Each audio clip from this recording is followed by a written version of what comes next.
Do you remember the first time you guys set up your financial system? Getting the paychecks, making sure that the bills are all scheduled correctly, and that the accounts were working smoothly. How did it go? For most of us, it's kind of stressful.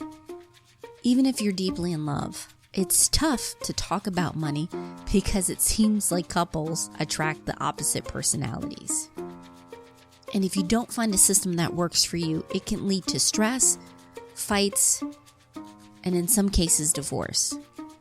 Today, we're going to talk about how you guys can win with both your relationship and money.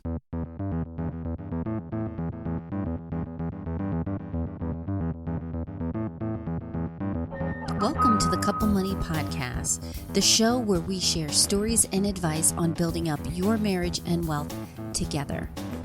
I'm Elle Martinez. Support for this podcast comes from Jumpstart Your Marriage and Your Money Masterclass. This course is designed to help you two get on the same page with money, dump your debt faster, and get you on the path to financial freedom. Sign up for the class today and get lifetime access. Just head over to couplemoney.com/jumpstart. I wasn't exaggerating when I was talking about money fights leading to divorce.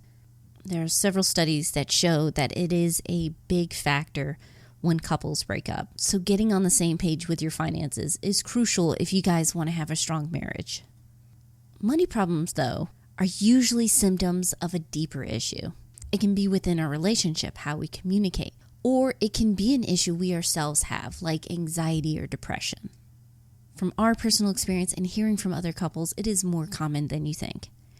And that matters because if you don't get to the root of the problem, it can keep popping up. For example, let's say the two of you buckled down, got gazelle intense, and paid off your debt. Fantastic. However, one or both of you are naturally spenders, and getting out of debt, that helped because there was this rush of having the win and having these big goals achieved. Now, though, that need is still there. If you don't have it in check, you can go back into debt, or you can be just treading water, not taking on more debt, but you're not making progress with more long-term goals that don't have instant gratification, like retirement. Now, of course, financial education is crucial, but sometimes you need to have a specialist, someone on your side that can look at the numbers and the heart. I'm not a therapist, but I do know one, and she's here to help. Kine Corder is here on the podcast to cover some problems and bumps couples experience when dealing with money. In this chat, we get into common issues couples have when they come to her for financial therapy, ways to communicate better so things are less stressful with your relationship and money, and habits to develop to help the two of you move forward. You've probably heard of therapists and have a general idea of what they do, but financial therapy might seem new to you. And that's because it's an emergent field. Many in the space either come as financial professionals and then get training and license in mental health or vice versa. For Kine, it was the former that led her to become a financial therapist. Yeah, so it's funny because I started out as a financial advisor, and I did that for many years. And as a financial advisor, I started selling life insurance, annuities, and then I moved into securities, funds, stocks, bonds, and then I went to financial planning. But when I got to financial planning, that helped me realize that couples were not executing on the strategies that we would put in place. And I'm like, what is the problem? So I started doing my research and I discovered behavioral finance and then the Financial Therapy Association. And I'm like, this is it. This is what couples need. But I wasn't qualified to implement any financial therapy. So I decided to go back to school, get my master's, and become a therapist. So I am a mental health counselor. I am a therapist, but because of my financial background, I specialize in financial therapy, helping couples stay happily married longer because, the finances can be the number one reason couples get divorced. Yes, it's a huge source of stress. And from our personal experience within the community, I notice there are certain themes or recurring situations, and one of them is debt. Sometimes you both come in with debt, but a lot of times one spouse comes in with more debt. And there's kind of this shame and fear with opening up about money. I was hoping maybe you had some ideas. How can couples approach this? Maybe this is their first time they're sitting down and actually talking about finances. Yeah. One of the things that I talk about are the 4 horsemen, and it comes from John Gottman, who is a couples therapist. And one of them is criticism. And a lot of times when one partner comes in with more debt than the other, or maybe one has more savings than the other, or whatever the dynamic is, the partner who has done the, good, let's just say, good, the positive things with their finances, they tend to criticize the one who hasn't. So, and I deal with this so often, and when I say so often, I mean friends as well as clients. Okay. So patients come into my office and I'm dealing with this, but even with my friends, and I'm like, whoa, hold on. It sounds like you're criticizing your partner, but remember, that is your partner. You are a team. So if you're criticizing your partner, you're criticizing yourself, because you chose this person to be in a team with. So you figure out how to become a winning team with the debt that came into your marriage, with the, small savings account that came into your marriage. How can you become a winning team with what you have? And some of that is going to be debt. Some of that is going to be a spending habit, right?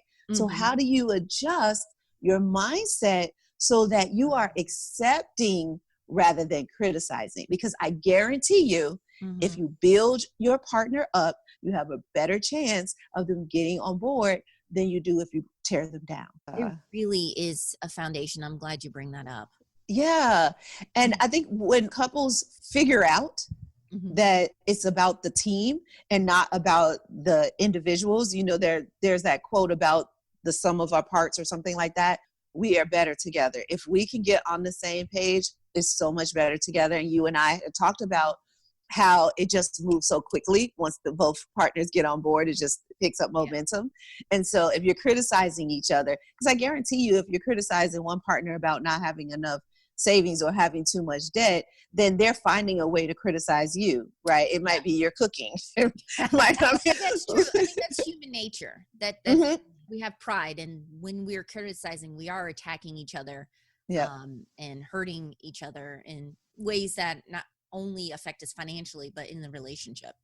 Yeah, because my mission is not really about money. Although I can talk about money early in the morning, late at night, like in the middle of the day, it doesn't matter. It's my favorite subject. But it really isn't about money. It really is about love. And that's why you'll see my name and, my podcast name with love and money. Because money is important, but the love is there. So you should start with love. Like that should be your neutral. You should never talk to your spouse with less than love. Start with love as your neutral and then go up from there. So there's a whole bunch of more emotions you can have above love, but don't go down from there. And contempt or criticism or stonewalling or defensiveness, all of those are void of love.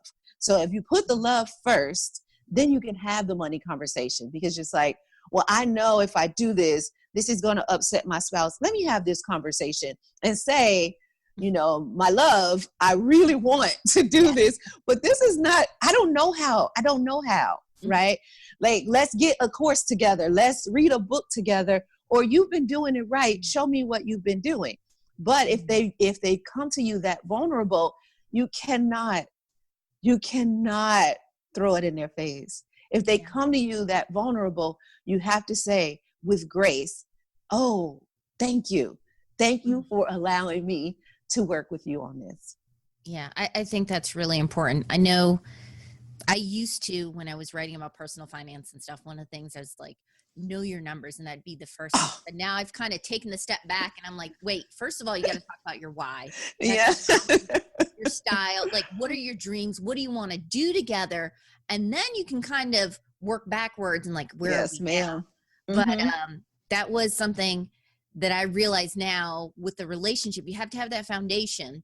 And then, there's so many tools out there. That's almost like, I don't want to say a 5-minute thing, but that's so much easier than those initial conversations. And you mentioned like one spouse may be brave enough to be like, I want to go in this together and be upfront about it. What about a couple that maybe they don't know quite what they want to do yet? They have different styles. One of them is naturally good at saving. The other's a spender, but they're also good at earning money. So how do they find common ground when they're so different on the financial side? Yeah. So I'm getting chills as we're talking because I'm like, yeah. This is you're on the right page. I love these questions.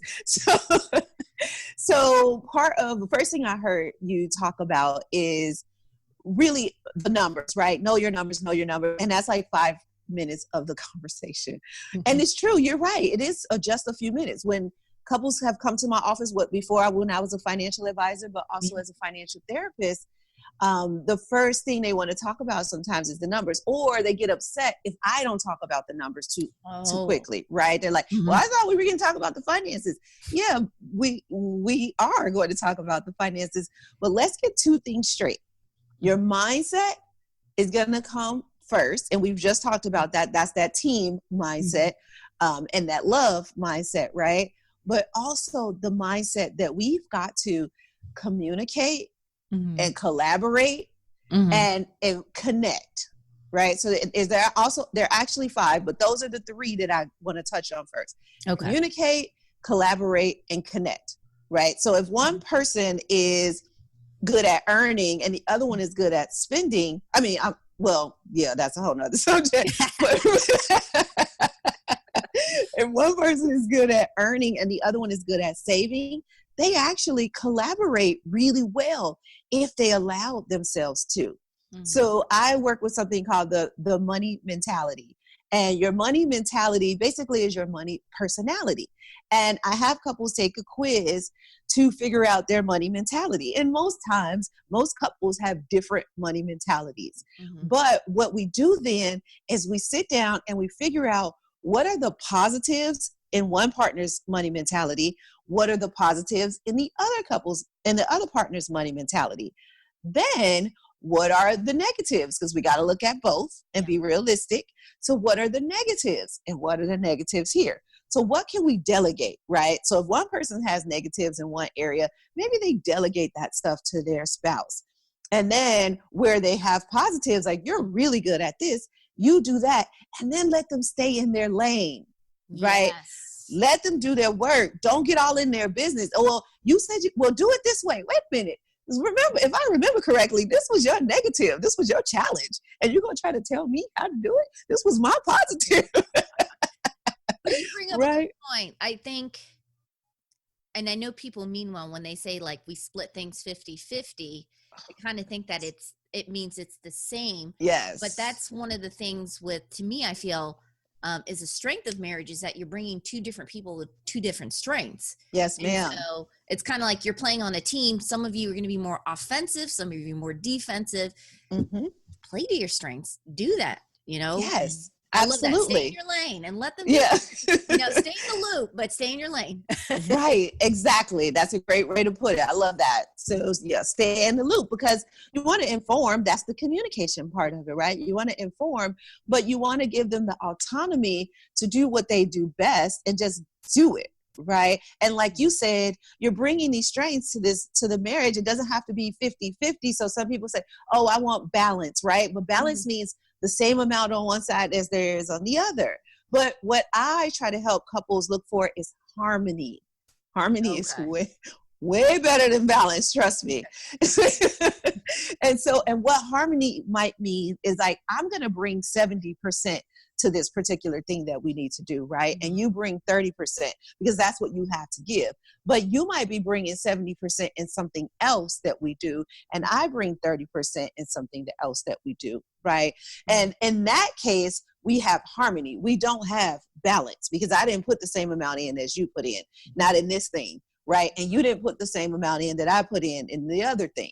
So in that case, if we're looking at the harmony, kind of like an orchestra where not all the instruments are playing at the same rate at the same time, right? And sometimes if you look at it, some instruments aren't doing anything. They're just waiting to jump in at their time. So if you think about it like an orchestra, then you're playing together in concert when it's time for your piece, and then you might have your solo, and then you come back out, right? Mm-hmm. And then you play together. And when you play together, it is so much more enjoyable. Special thanks to Kine for being a part of this show. If you want to listen to her podcast, you can catch it on whatever app you like. It's Prosperity Report, Love and Money. Or if you want to chat with her, perhaps work with her, please visit her at kinecorder.com. As always, I'll have links to the resources mentioned, as well as some handy tools in the show notes so the two of you can get more comfortable about talking and working with money. And pick up a copy of my book, Jumpstart Your Marriage and Your Money. It takes you through a 4-week guide that gets you to creating goals together, finding an easy way to handle your finances, and letting you guys play to your strengths so you can get to your dreams faster. So you can check it out. It's on Amazon, Barnes & Noble, wherever you buy books.